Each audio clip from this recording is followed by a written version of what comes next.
Pendidikan karakter merupakan jawaban dari tantangan global dalam mempersiapkan putra-putri kita di era modern ini.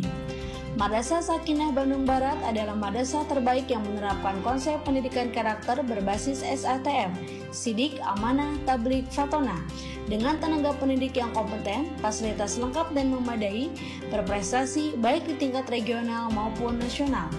Merupakan pilihan tepat bagi pendidikan putra-putri kita menjadi santri jenius generasi insan unggul Sakinah. Tunggu apa lagi? Daftarkan segera putra-putri Anda sebagai santri baru Madrasah Sakinah di RA, MI, MTS, MA, tahfidz anak usia dini, sahabat Quran atau tausaku, serta sekolah pendidikan khusus atau SLB. Info lebih lanjut, klik ppdb.madrasahasakinah.sch.id atau WhatsApp di nomor 0852 8222 8223. Madrasah Sakinah membangun generasi insan unggul Sakinah berkarakter SATM.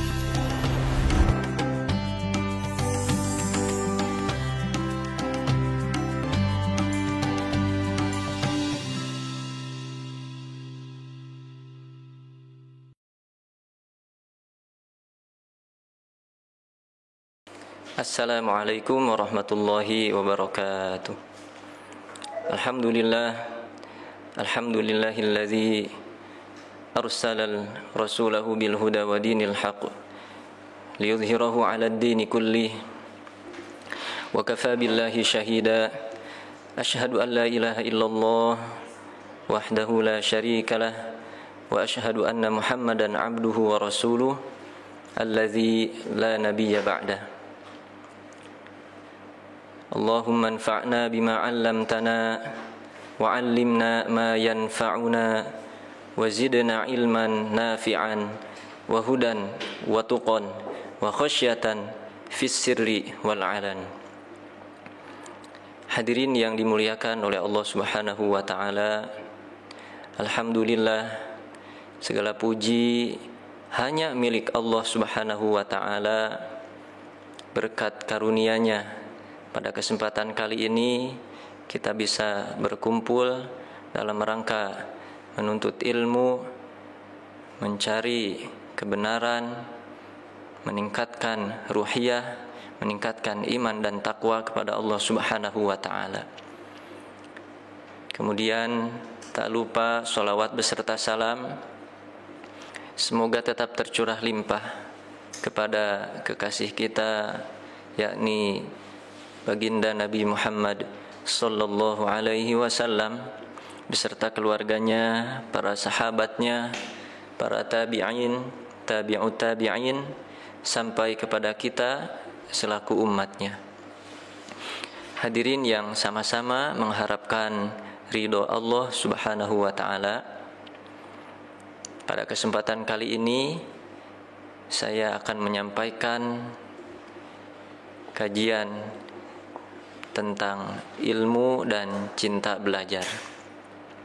Allah Subhanahu wa taala berfirman dalam surat Az-Zariyat ayat 56 yang berbunyi, "Wa ma khalaqtul jinna wal insa illa liya'budun." Tidaklah aku ciptakan jin dan manusia kecuali untuk beribadah kepadaku. Hadirin yang dimuliakan oleh Allah Subhanahu wa taala, tugas manusia di dunia ini adalah untuk beribadah kepada Allah Subhanahu wa taala. Ibadah tidak akan diterima oleh Allah Subhanahu wa taala jika tanpa ilmu. Oleh karenanya, ilmu menjadi sangat penting karena bisa menjadikan diterima atau tidaknya sebuah ibadah kita kepada Allah Subhanahu wa taala. Terlebih manusia diciptakan oleh Allah Subhanahu wa taala dengan sebaik-baiknya penciptaan, dengan sebaik-baiknya rupa, dengan sesempurna mungkin. Dan Allah Subhanahu wa taala memberikan akal kepada manusia, sehingga manusia itu dalam istilahnya secara definisinya adalah al-hayawanun natiq, hewan yang bisa berbicara.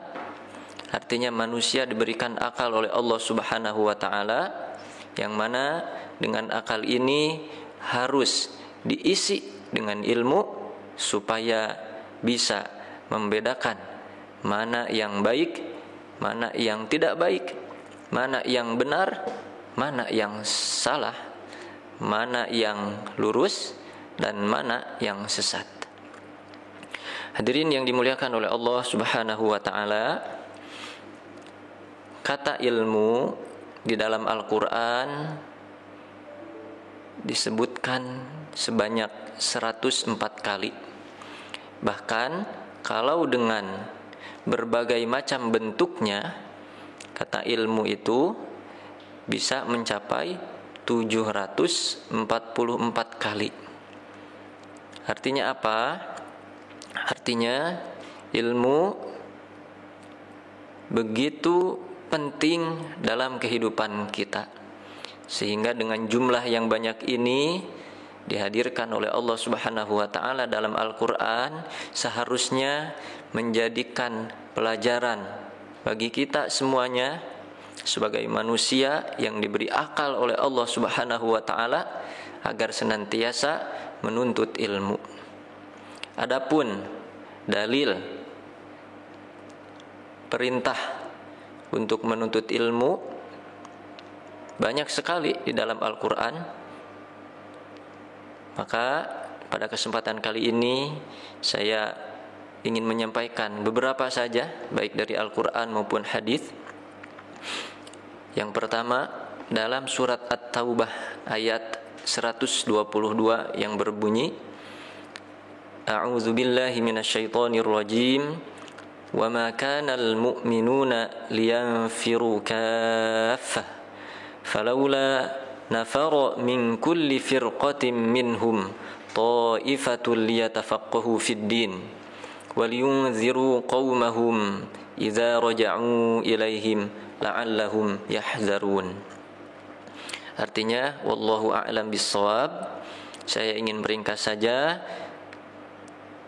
Makna daripada ayat ini adalah ketika semua orang ikut berperang bersama baginda Nabi Muhammad SAW, maka Allah memerintahkan untuk sebagian golongan dari mereka liyatafaqahu fiddin, untuk mencari ilmu agama, untuk menuntut ilmu. Jangan semuanya ikut berperang.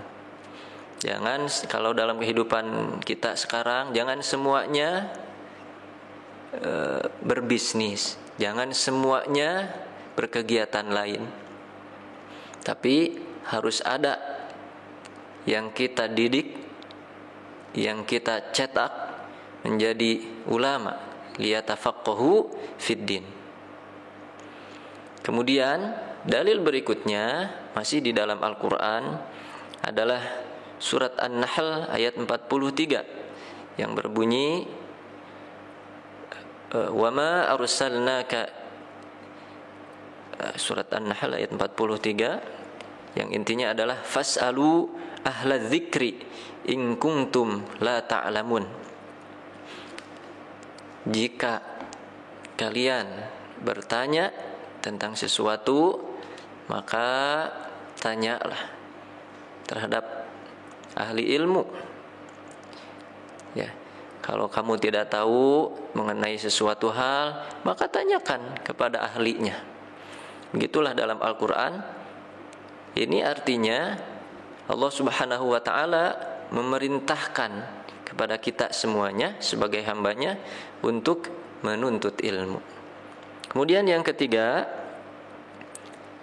adalah surat Al-Alaq ayat 1 sampai 5 yang berbunyi, Bismillahirrahmanirrahim, Iqra bismi rabbikal ladzi khalaq, khalaqal insana min 'alaq, Iqra wa rabbukal akram, alladzi 'allama bil qalam, 'allamal insana ma lam ya'lam. Wallahu a'lam bishawab. Wallahu a'lamu bimuradi. Maknanya adalah di sini ada kalimat iqra, artinya membaca. Bacalah. Artinya kita pelajari, kita cari ilmu. Ilmu apapun.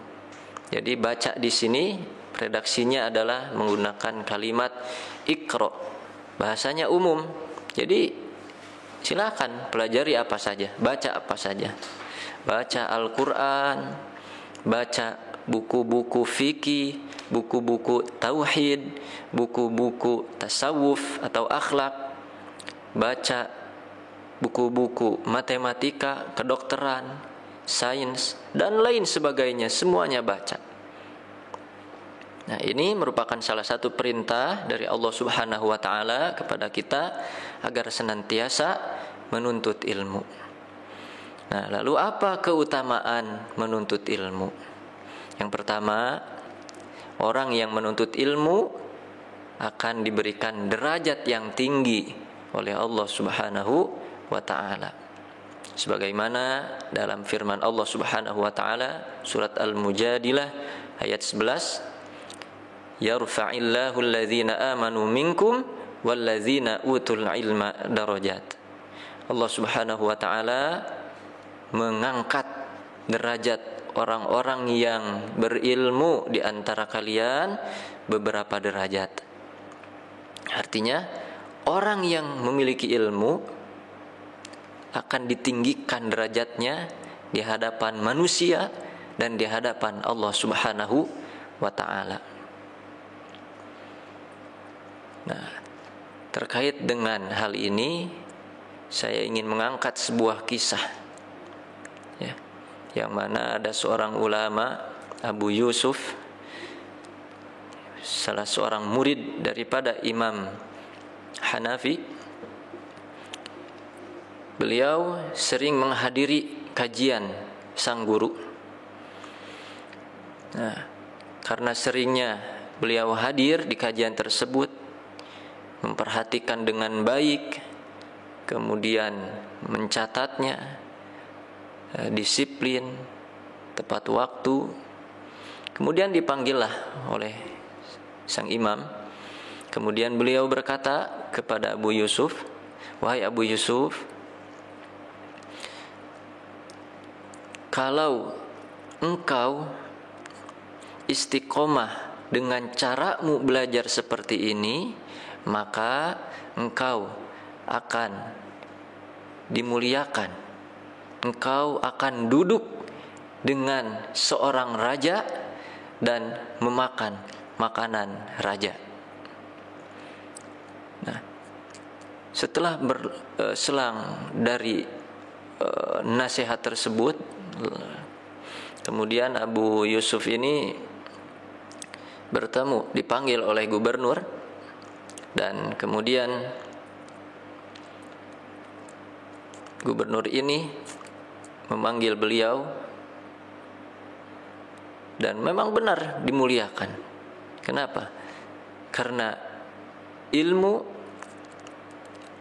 Abu Yusuf menjadikan Abu Yusuf mulia, sehingga Abu Yusuf ketika dipanggil menjadi tamunya raja atau gubernur ini, Abu Yusuf tersenyum, ya. Ketika dihidangkan makanan tersenyum. Kemudian sang raja bertanya, "Kenapa engkau tersenyum?" "Aku teringat dengan nasihat guruku waktu dulu, ketika beliau berkata, kalau kamu belajar dengan sungguh-sungguh seperti ini, cara belajarmu seperti ini, maka engkau suatu saat akan duduk dengan raja dan memakan makanan raja." Sebagaimana kita ketahui, kalau makanan-makanan raja itu pasti makanan-makanan yang terbaik, makanan-makanan yang spesial, makanan-makanan yang mungkin sulit dicarinya dan sulit dibuatnya, seperti itu. Itu artinya ilmu mengangkat derajat seseorang, sebagaimana firman Allah tadi. Kemudian yang kedua, keutamaan menuntut ilmu adalah orang yang berilmu akan diberikan nur oleh Allah Subhanahu wa taala, sehingga ia akan tumbuh rasa takut kepada Allah Subhanahu wa taala. Dalam surat Fatir ayat 28, innama yakhshallah min ibadihil ulama. Sesungguhnya orang yang takut kepada Allah Subhanahu wa taala dari hambanya adalah ulama. Hadirin yang dimuliakan oleh Allah Subhanahu wa taala. Dari ayat ini bisa kita ambil pelajaran bahwasanya orang yang benar-benar menuntut ilmunya, yang ilmunya ini diamalkan, maka ia akan senantiasa takut kepada Allah Subhanahu wa taala. Artinya, jikalau ada orang yang berilmu akan tetapi tidak takut kepada Allah Subhanahu wa taala, maka itu cirinya ilmu yang tidak bermanfaat, ilmu yang tidak diamalkan. Kemudian berikutnya, orang yang berilmu akan mendapatkan pahala yang kekal. Sebagaimana dalam hadis, idza mata ibnu adam in qata'a amaluhu illa min salasin. Apabila anak Adam atau manusia meninggal dunia, maka terputuslah amal-amalnya kecuali 3 perkara. Yang pertama adalah sedekah jariyah. Yang kedua adalah sedekatin jariyah. Yang kedua adalah ilmu yang bermanfaat. Yang ketiga adalah anak yang soleh yang mendoakan kedua orang tuanya. Hadirin yang dimuliakan oleh Allah Subhanahu wa taala. Kemudian dalam hadis lain yang diriwayatkan oleh Abu Dawud, hadis Abu Darda, man salaka tariqan yatlubu fihi ilman salakallahu bihi tariqan min turuqil jannah wa innal malaikata la tad'u ajnihataha ridan li talibil ilmi wa innal ilma la yastaghfiru lahu ma fis samawati wa man fil ardi wal hitanu fi jawfil ma'i wa inna fadlal alimi 'ala al 'abidi ka fadlil qamari lailatal badri 'ala sairil kawakibi wa innal ulama warathatul anbiya wa innal anbiya lam yurathu dinaran wala dirhaman warasul ilma faman akhadhahu akhadha bihadzin wafirin. Berdasarkan hadis ini, maka keutamaan ilmu yang pertama, berdasarkan hadis ini, yang pertama, Allah Subhanahu wa taala akan memudahkan ahli ilmu untuk masuk surga Allah Subhanahu wa taala. Yang kedua, para malaikat tawadu kepada penuntut ilmu sebagai penghormatan kepada mereka. Yang ketiga, orang-orang yang ada di langit, di bumi, makhluk-makhluk Allah, sampai ikan di lautan akan memohonkan ampunan kepada orang yang menuntut ilmu. Kemudian yang keempat, orang yang berilmu itu lebih utama daripada orang ahli ibadah, sebagaimana perbandingan bulan di malam Badar dari bintang-bintang lainnya. Yang kelima, ulama atau orang yang berilmu adalah pewaris para nabi. Kemudian senada dengan hadis ini, Abu Hurairah radhiyallahu an juga meriwayatkan bahwasanya sami'tu Rasulullah sallallahu alaihi wasallam yaqul ala innad dunya mal'unatun mal'unun ma fiha illa zikrullah wa ma walahu wa alimun au muta'allimun. Bahwasanya beliau mendengar baginda Nabi Muhammad sallallahu alaihi wasallam bersabda, sesungguhnya dunia ini dilaknat kecuali 4 perkara atau 4 orang. Yang pertama adalah orang yang berzikir kepada Allah Subhanahu wa ta'ala. Yang kedua adalah segala sesuatu yang bisa menghantarkan untuk ingat kepada Allah Subhanahu wa ta'ala. Yang ketiga adalah orang yang mengajarkan ilmu. Dan yang keempat adalah orang yang belajar. Nah, hadirin yang dimuliakan oleh Allah Subhanahu wa ta'ala, itulah beberapa keutamaan ilmu, beberapa keutamaan seorang alim, dan beberapa keutamaan seorang yang menuntut ilmu. Kemudian dalam Islam ada beberapa hal yang harus diprioritaskan dalam menuntut ilmu. Yang pertama adalah ilmu tauhid, ilmu tentang pokok-pokok keimanan, ilmu tentang keimanan kepada Allah Subhanahu wa ta'ala, kepada para malaikat, kepada kitab, kepada para rasul, kepada hari akhir, kepada qada dan qadar. Yang kedua ilmu fikih, ilmu syariat, tata cara sholat, hal-hal yang membatalkan sholat, tata cara puasa, hal-hal yang membatalkan puasa, dan lain sebagainya.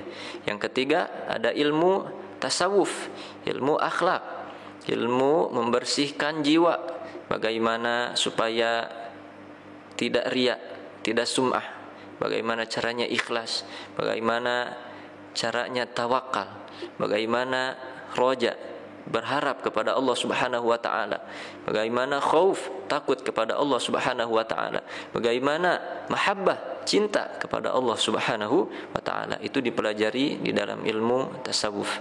Dan yang terakhir adalah ilmu yang sesuai dengan kondisi atau interaksi seseorang. Tentu ini ilmunya berbeda-beda. Orang yang berdagang, maka dia harus mempelajari dulu ilmu muamalah, transaksi jual beli bagaimana. Orang yang mau haji harus mempelajari dulu ilmu untuk berhaji. Orang yang mempelajari ilmu-ilmu yang lain harus mempelajari dulu ilmu-ilmu tersebut. Tentu masing-masing orang ini berbeda-beda. Nah, kemudian dalam kitab Ta'lim Muta'alim, Syekh Az-Zarnuji menjelaskan bagaimana cara untuk mendapatkan ilmu. Beliau memberikan 6 perkara. Yang pertama adalah zakaun, artinya cerdas. Orang yang ilmu harus cerdas. Nah, lalu apakah orang yang tidak cerdas tidak bisa mendapatkan ilmu? Tentu tidak. Karena cerdas, ada yang cerdas bawaan, ada yang cerdas karena diusahakan. Cerdas dalam belajar itu bukan sekedar bawaan saja, akan tetapi orang yang cerdas, yang biasa-biasa saja bisa mengalahkan orang yang cerdas bawaan. Kenapa? Karena bisa jadi orang yang biasa-biasa saja ini dia cerdas dalam cara belajarnya. Nah, ini yang paling penting, bagaimana cerdas dalam cara belajar. Ada orang yang cerdas luar biasa, mudah menghafalnya, maka dia cenderung menyepelekan. Ketika mau ujian, dia bisa dalam 1 hari menguasai materi yang akan diujiankan besoknya. Tapi orang yang rada-rada cerdas, dia mungkin persiapannya bisa seminggu atau sebulan sebelumnya. Sehingga dengan persiapan tersebut dia betul-betul memahami apa isi dari materi tersebut. Dia bisa mempraktekannya, bahkan dia bisa menyampaikannya dan mengamalkannya. Berbeda dengan orang yang cerdas tadi, dia mungkin bisa menguasai materi tersebut hanya untuk ujian saja. Selesai ujian, bisa jadi ilmunya sudah hilang karena kebutuhannya untuk ujian saja. Maka cara dalam menuntut ilmu ini merupakan bagian daripada kecerdasan yang harus dimiliki, bukan hanya sekedar cerdas bawaan saja. Begitupun orang yang cerdas bawaannya, apabila caranya seperti yang barusan disampaikan, maka ini hasilnya akan luar biasa. Kemudian yang kedua, cara untuk mendapatkan ilmu adalah hirsun, artinya semangat. Orang yang menuntut ilmu harus semangat, pantang menyerah, tidak mudah putus asa. Ketika mendapatkan kesusahan, tidak mudah menyerah, semangat. Ketika dimarahi oleh gurunya, ditegur oleh gurunya, ia senantiasa tidak putus asa.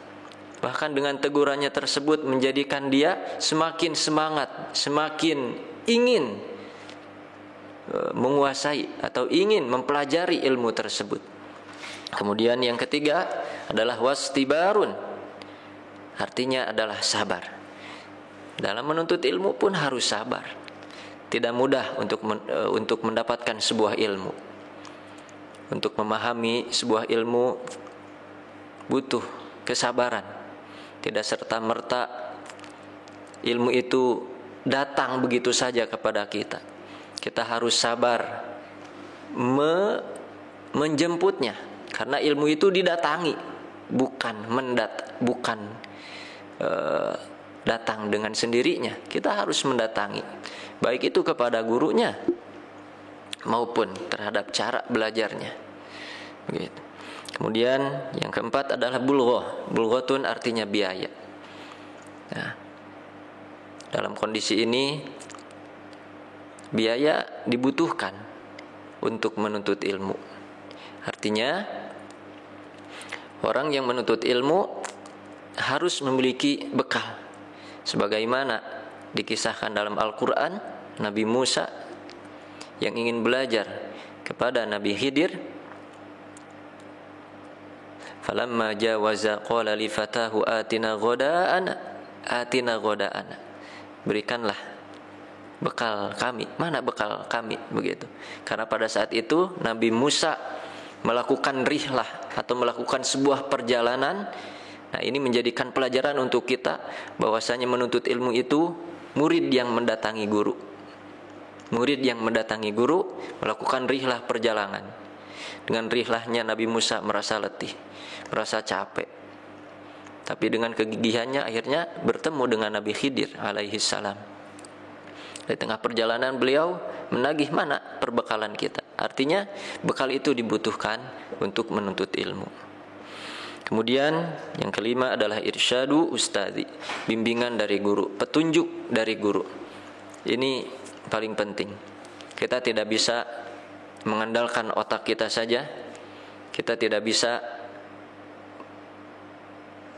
mengandalkan potensi kita saja, tapi harus dengan bimbingan dari guru. Dan yang terakhir adalah tuluz zaman, lamanya waktu. Jadi waktu yang panjang. Dan waktu yang panjang ini tidak dibatasi oleh masa. Artinya bukan 3 tahun, bukan 6 tahun, bukan 9 tahun, bukan masa SD, SMP, SMA, bukan. Akan tetapi sepanjang hayat kita harus menuntut ilmu. Itu makna dari tuluz zaman. Akan tetapi mungkin agak berbeda.